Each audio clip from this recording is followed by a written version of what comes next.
təbabət və sağlamlıq. Əli əleyhissalam buyurur, balıq əti yeməyə müdavimət etməyin, çünki bu, bədəni əridib arıqladır. Qızmar havada qoz yemək bədən daxili hərarəti qaldırır, bədəndə çiban əmələ gətirir. Onu qışda yemək böyrəkləri isidir və soyuqluğu dəf edir. Müsəlman hər vaxt zəif olsa, ət və süd yesin. Bənövşə yeməklə qızdırmanın hərarətini aşağı salın. Axşam yeməyi yeməmək bədənin zəifləməsinə və xarab olmasına səbəb olur. İnək südü dərmandır. Həmçinin buyurdu, İnəyin piyi dərd-bəla gətirən, onun südündən alınan yağı və südü isə şəfa bəxş edəndir.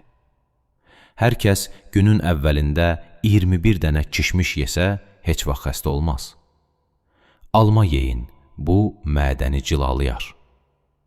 Armud yemək zəif qəlbi güclü, mədəni də pakizə edər. Səhtər mədə üçün küşk olur, dəsmalın küşkləri kimi.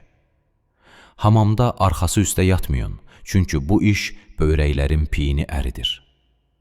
Ayaqlarınızın dərisini küzə ilə qaşıyıb yığmayın, çünki bu, cüzan damarlarını təhrik edir.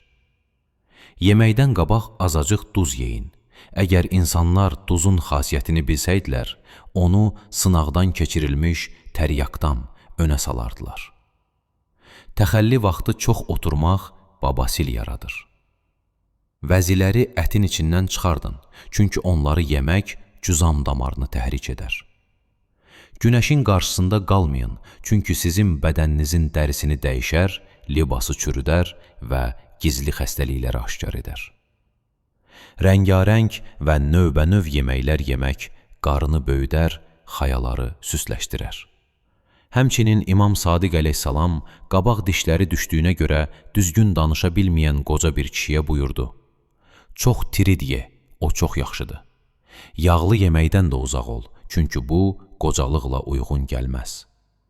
Rəvayət olunmuşdu ki, o, Həzrət tibb elmi barəsində belə buyurmuşdu.